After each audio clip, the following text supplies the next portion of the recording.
सांवेर, सिलावट, सिंधिया, शिवराज, कतार में ये नाम यूं ही नहीं बोले गए। असल में सांवेर जीतने ये सारे नाम कतार में आ गए हैं। एक सीट जो सिंधिया से लेकर शिवराज तक बन गई है, साख का सवाल। सिंधिया और शिवराज की साख जुड़ी है इस सीट से, तो सिलावट की पूरी सियासत। इधर कांग्रेस में भी राह इतनी आसान नहीं है। प्रेमचंद गुड्डू सांवेर की आस लिए कांग्रेस में आए, इधर आए और उधर विरोध भी शुरू हो गया।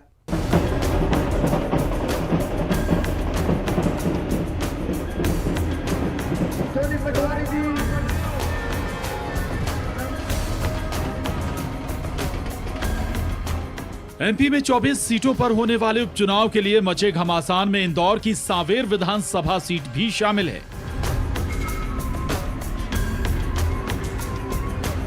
उपचुनाव का ऐलान होने से पहले ही सांवेर विधानसभा में जोर आजमाइश शुरू हो चुकी है। प्रदेश में हुए सियासी उलटफेर के बाद यह विधानसभा कई दिग्गजों की नाक का सवाल बन गई है।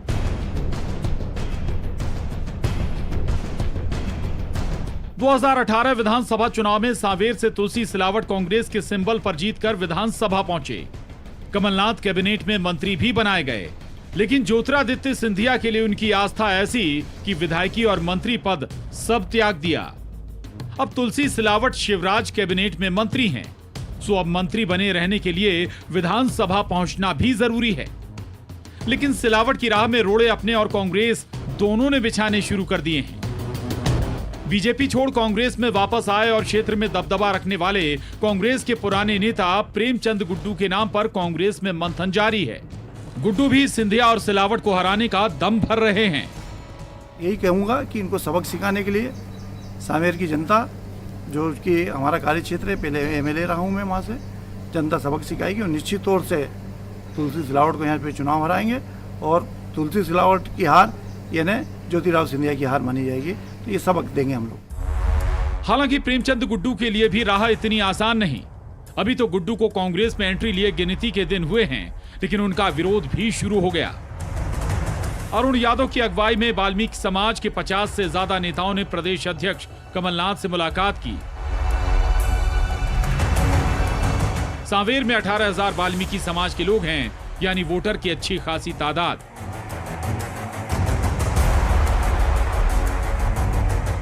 उधर तुलसी सिलावट के नाम का ऐलान भले ना हुआ हो, लेकिन सांवेर से उनका नाम फाइनल माना जा रहा है। उसी लिहाज से कांग्रेस न केवल खुद तैयारियों में जुटी है, बल्कि ज्योतिरादित्य सिंधिया और तुलसी सिलावट पर जुबानी हमले भी तेज कर दिए हैं।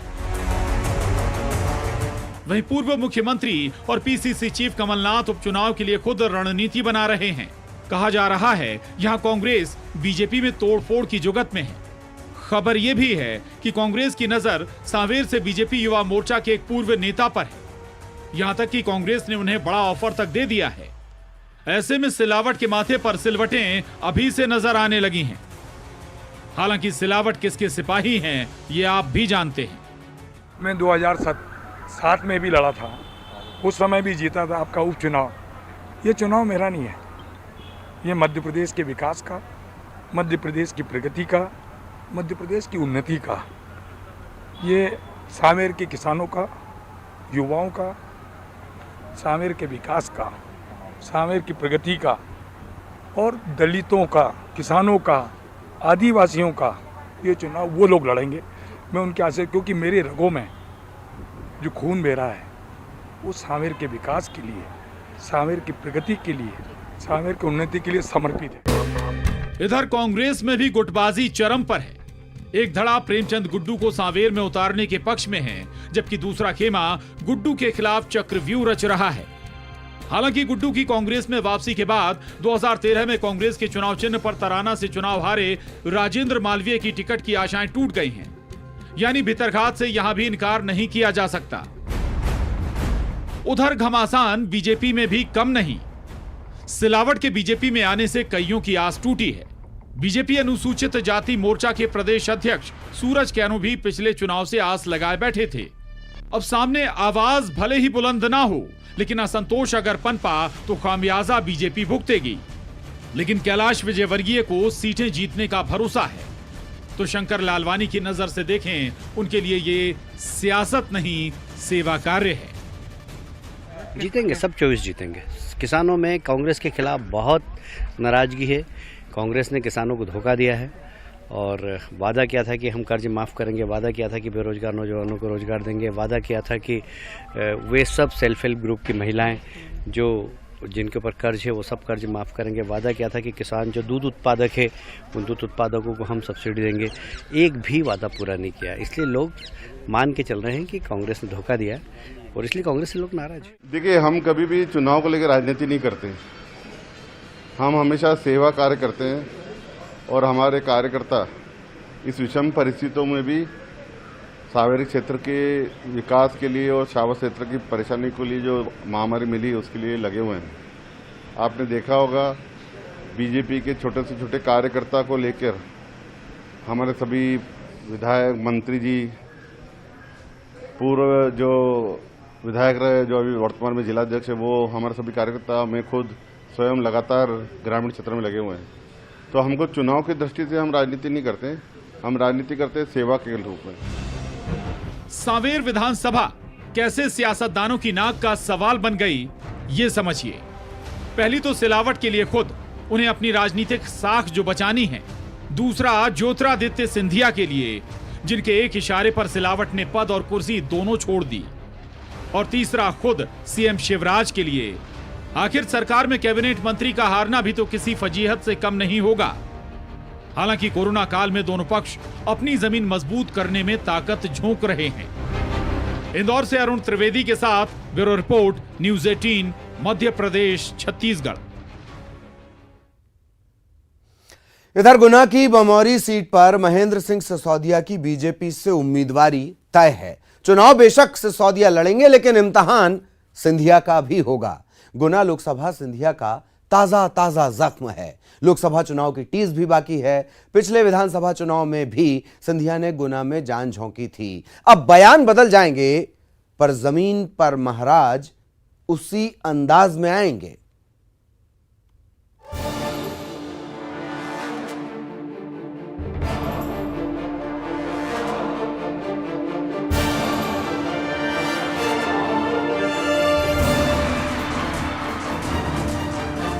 सिंधिया समर्थक विधायकों के इस्तीफे से खाली हुई सीटों में गुना की बमौरी विधानसभा भी शामिल है। यहां से कांग्रेस के टिकट पर महेंद्र सिंह सिसोदिया विधानसभा पहुंचे थे, लेकिन अब पूरा सियासी सूरत हाल बदल चुका है। महेंद्र सिंह सिसोदिया अब भाजपाई हो गए हैं। इंतजार इस बात का कि पार्टी कब बमौरी सीट से उनकी उम्मीदवारी का ऐलान करेगी। दोबारा विधानसभा और मंत्रिमंडल में पहुंचने की आस लगाए पूर्व मंत्री महेंद्र सिंह सिसोदिया की राह कितनी पथरीली है, ये समझिए जरा।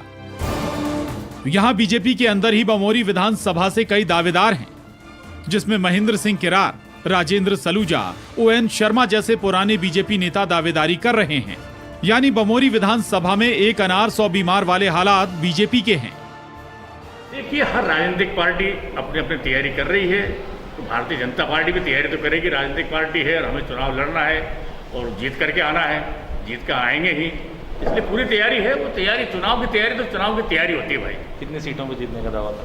जितनी लड़ेंगे सब जीतने की तैयारी सर। कितनी सीटों पर लड़ेंगे? 24 पे लड़ेंगे, 24 से जीतने की तैयारी सर। कोरोना संक्रमण काल में भी नेता जनता के बीच पहुंचकर अपनी अपनी जमीन मजबूत करने में जुटे हैं। यहां तक कि बीजेपी नेताओं के बीच मुद्दों को हथियाने की होड़ लगी है। ये आपसी खींचतान बताने के लिए काफी है कि महेंद्र सिंह सिसोदिया को टिकट मिल भी जाए तो भी उनके सामने नाकों चने चबाने वाले हालात होने जा रहे हैं। भितरघात और बगावत की प्रबल संभावनाएं तो बनी हुई ही हैं। कांग्रेस से बीजेपी में आए सिसोदिया को खांटी भाजपाई कितना पचा पाएंगे, अभी ये कह पाना मुश्किल है। जो लोग भारतीय जनता पार्टी में आए हैं उन लोगों का स्वागत है, और कहीं ना कहीं उन सभी से भी समन्वय बनाकर, सभी नेताओं से, कार्यकर्ताओं से समन्वय कर इस चुनाव को भारी बहुमत से भारतीय जनता पार्टी को जिताना है। ये हमारा लक्ष्य है। कमल का फूल हमारा प्रत्याशी है, यही हमारा सोच है। हालांकि सिंधिया और उनके समर्थकों के बीजेपी में आने से कार्यकर्ता ही असहज हों, ऐसा नहीं है। क्षेत्र में बीजेपी के बड़े चेहरे भी अभी तक नए नवेलों से सामंजस्य नहीं बैठा पाए। इस लिहाज से सिसोदिया को बीजेपी नेताओं और कार्यकर्ताओं का ग्रास रूट पर कितना साथ मिलेगा, इस पर सवाल है। उधर लोकसभा चुनाव में सिंधिया को शिकस्त देने वाले केपी यादव भी चुनावी बैठकों से दूरी बनाए हुए हैं। देखिए, आज जो हमारे मित्र हैं, हमारे साथ हैं, हमारे साथी हैं, हमारे साथ हैं तो हमारे साथी हैं, हमारे मित्र हैं, हमारे साथ में बैठ के काम करेंगे। भारतीय जनता पार्टी में वो आए हैं, भारतीय जनता पार्टी के कार्यकर्ता बने हैं वो, तो भारतीय जनता पार्टी उनको साथ में लेकर के काम करेगी। कमलनाथ सरकार में मंत्री रहे सिसोदिया ने पार्टी ही नहीं बदली, उनकी आस्था भी बदल गई, पार्टी का झंडा भी बदल गया और सबसे बड़ी बात कि नई पार्टी की विचारधारा को भी आत्मसात करने की कोशिश सिसोदिया कर रहे हैं। सो उनकी जुबान पर बीजेपी और सीएम शिवराज का गुणगान है। अध्यक्ष आदरणीय वी डी शर्मा जी के नेतृत्व में कांग्रेस की सदस्यता छोड़कर, उस पार्टी को छोड़कर जिसने राष्ट्र के बारे में, किसानों के बारे में कभी सोचा नहीं, हम लोगों ने आज भारतीय जनता पार्टी में आपको स्वीकार किया है और दिल से इस विश्वास के साथ कि हम अपना सर्वोच्च आपके प्रति निछावर करेंगे और जिस तरह आपका आदेश और नियम होगा भारतीय जनता पार्टी का, उसका पालन करते हुए आप सबका साथ पार्टी की सेवा करेंगे, चाहे हमें कोई पद मिले अथवा ना मिले। हमने अपना दिल और आत्मा आपको सौंप दिया। वैसे चिंताएं बीजेपी में दशकों से अपना सब कुछ न्यौछावर कर देने वाले उस जमीनी कार्यकर्ता में भी हैं, जिसकी बदौलत बीजेपी बूथों पर मजबूत होने का दंभ भरती है। यही वो कैडर है जो बीजेपी को दूसरे सियासी दलों से अलग करता है। भाजपा जो है संगठन को विशेष महत्व देते हैं। हम भाजपा के कार्यकर्ता जो हैं, और कार्यकर्ताओं में एक भय है कि जैसे कि महाराज आए हैं तो ऐसा ना हो कि अभी जो जैसे एक लॉबी चल रही थी कि वन मैन शो, तो सिंधिया जी को आगे देख के चलना है, लेकिन यहाँ हम लोग संगठन से चलते हैं। अब कार्यकर्ताओं को एक भय है, तो हम लोग यही चर्चा करते हैं कि ऐसा नहीं है। महाराज भी पार्टी में जब आए हैं तो वो भाजपा की रीति नीति को समझेंगे और जो मूल कार्यकर्ता हैं, कार्यकर्ता जो अपना काम कर रहे हैं, कार्यकर्ता की भाजपा में जो पहचान है उसका काम है, क्योंकि संगठन को वो सर्वोपरि मानता है। और अगर वो यहाँ हो और कार्यकर्ताओं को यही लग रहा है कि हमारी अनदेखी ना हो जाए, ऐसा ना हो कि कांग्रेस के जो कार्यकर्ता भाजपा में आए उन्हीं को आगे प्रोजेक्ट किया जाए, ये एक डर का विषय कार्यकर्ताओं में है। सत्ता बरकरार रखनी है तो बीजेपी को ग्वालियर चंबल से ज्यादा सीटें निकालनी होंगी। उस लिहाज से एक एक सीट बेहद जरूरी है, लेकिन बीजेपी में मचा घमासान क्या गुल खिलाएगा ये वक्त तय करेगा। वैसे अभी तो सबसे बड़ी चुनौती दावेदारों के बीच सिसोदिया के नाम पर सहमति बनाने की होगी। उस पर नए सियासी हालातों में बीजेपी कार्यकर्ता को जमीन पर एक्टिव करना भी कम मुश्किल नहीं। गुना से विकास दीक्षित के साथ bureau report, news 18, Madhya Pradesh, Chhattisgarh. और 24 की चकल्लस में यहां रुकेंगे एक ब्रेक के लिए। ब्रेक के बाद आपका स्वागत है। बात अब मालवा निमाड़ की। मालवा निमाड़ में क्या बीजेपी में एक चुनौती और बढ़ने जा रही है? मालवा के कोटे से तुलसी सिलावट के मंत्री बन जाना क्या यहां के बाकी दिग्गज पचा पाएंगे? क्या होगा सांवेर का सियासी सीन?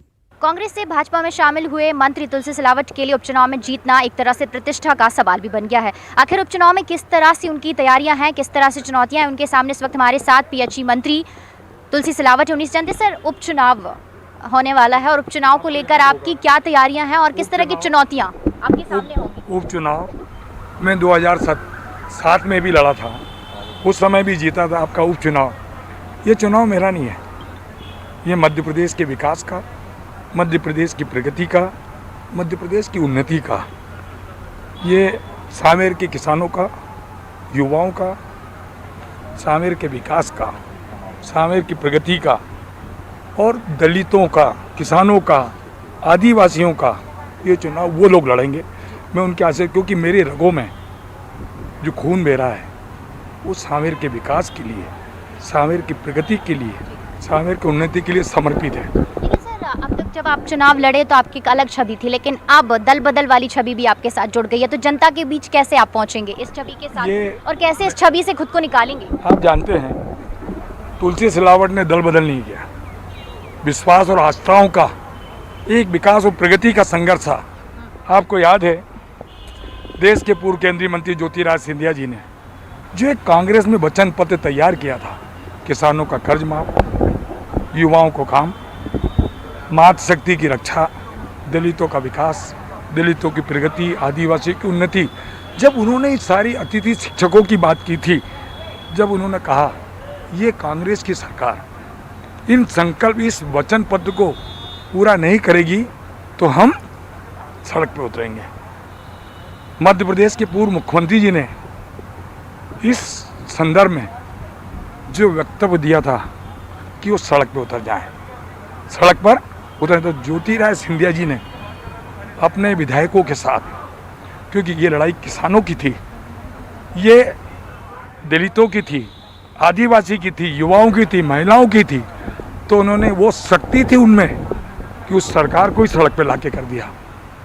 उसका नाम ज्योतिरादित्य सिंधिया है। और हाँ, चुनाव में आप उतरेंगे तो भाजपा नेता आपके साथ पूरी मजबूती के साथ खड़े रहेंगे या फिर अभी भी जो कुछ कार्यकर्ता हैं उनका विरोध भी है और भीतरघात की संभावनाएं भी, आपके भीतरघात भी इसमें कुछ हो सकता है? मैं आपको बता दूं, मैंने कहा ये चुनाव मेरा नहीं है, ये चुनाव पूरी भारतीय जनता पार्टी का है। ये मुख्यमंत्री जी का है, भाजपा के मध्य प्रदेश के अध्यक्ष जी का है, देश के प्रधानमंत्री का है, मध्य प्रदेश में देश के पूर्व केंद्रीय मंत्री ज्योतिरादित्य सिंधिया जी का। ये चुनाव आम व्यक्ति का चुनाव है जो भाजपा में विश्वास करता है, क्योंकि वो मध्य प्रदेश को एक नई दिशा देना चाहता है, मध्य प्रदेश को विकास और प्रगति की दिशा में देना चाहता है। वो चुनाव हम सब मिलकर लड़ेंगे। तो सर, जब आप उपचुनाव में उतरेंगे तो आपके साथ ज्योतिरादित्य सिंधिया की आस्था रहेगी या जनता की आस्था होगी? आपके लिए कौन सी आस्था है वो ज़्यादा मायने रखेगी? आप जानते हैं कि ज्योतिरादित्य सिंधिया जी की आस्था जनता में है, वो जनता के लिए लड़े। तो हम सबकी आस्था ज्योतिरादित्य सिंधिया और तुलसी सिलावट की आस्था जनता के साथ भाजपा के कमल के फूल पे। सर, पिछली बार का जो वोट का मार्जिन है बहुत कम रहा, तो इस बार आपको लग रहा है कि उपचुनाव में दोबारा जीतेगी? क्योंकि वो सीट, उपचुनाव मध्य प्रदेश में हो रहा है 24 जगह, पूरी भारतीय जनता पार्टी 24 के 24 सीट जीतेगी। सर, यही पूछना चाह रही आपसे कि 24 की 24 सीटें जीतेगी ज्योतिरादित्य सिंधिया के बल पर या फिर शिवराज सिंह का फेस भी इम्पोर्टेंट होगा? मैंने कहा ना, ये चुनाव पूरी भारतीय जनता पार्टी का होगा, कमल के फूल का होगा, मुख्यमंत्री का, भारतीय जनता पार्टी के अध्यक्ष जी का, साथ में ज्योतिरादित्य सिंधिया जी के, देश के प्रधानमंत्री का, अमित जी का और राष्ट्रीय अध्यक्ष जी का चुनाव। ये भाजपा के प्रत्येक कार्यकर्ताओं की, योद्धाओं का चुनाव होगा। 24 में से 24 सीटें भाजपा ही जीतेगी, पूरी भाजपा जीतेगी। आपको बताऊं, पिछला चुनाव, ये दोनों महत्वपूर्ण इकाई है मध्य प्रदेश के विकास के लिए, प्रगति के लिए। जब दोनों लोग मध्य प्रदेश के विकास के लिए, प्रगति के लिए, किसान के, अन्नदाताओं के लिए जब सड़क पर उतरेंगे, आपको याद है 2018 का चुनाव, माफ करो महाराज, हमारे नेता शिवराज, जब भारतीय जनता पार्टी में ज्योतिरादित्य सिंधिया खुद आ गए तो कांग्रेस धरातल में चली गई है। सर, आप जो दल बदल वाली छवि है, जनता को कैसे यकीन दिलाएंगे? यकीन कैसे? ये समर्पण और कुर्बानी। आपको याद है कि एक पंच का इस्तीफा ले लो, आप एक सरपंच का इस्तीफा ले लो, कोई दल बदल, मैंने बोला नहीं, मध्य प्रदेश के किसानों के लिए, दलितों के लिए, इनके लिए कुर्बानी दी है तुलसी सिलावट जी ने, 22 लोगों ने। ये कोई दल बदल वाला, एक अलग विचारधारा, क्योंकि देश जहाँ सुरक्षित हो, मध्य प्रदेश जहाँ सुरक्षित हो, हम लोग उस विचारधारा में आए हैं। तो बिल्कुल, ये हमारे साथ पीएचई मंत्री तुलसी सिलावट है, जिनका यही कहना है कि 24 में से 24 सीटें भारतीय जनता पार्टी जीतेगी और ज्योतिरादित्य सिंधिया का ही नहीं बल्कि पूरी भारतीय जनता पार्टी का ही चुनाव है और प्रतिष्ठा का भी सवाल है। कैमरामैन अजय तंवर के साथ रंजना दुबे, न्यूज़ 18 भोपाल। और अब असली खबर। दरअसल अभी असली खबर तो आपको मिली ही नहीं, वो खबर जो कानों कान चलती है, हवा में रफ्तार पकड़ती है। सही समझे हैं आप, चुनावी गॉसिप। चुनाव की तारीखें भले ना आई हों, लेकिन चुनावी चटखारे खूब हैं। सुनते जाइए।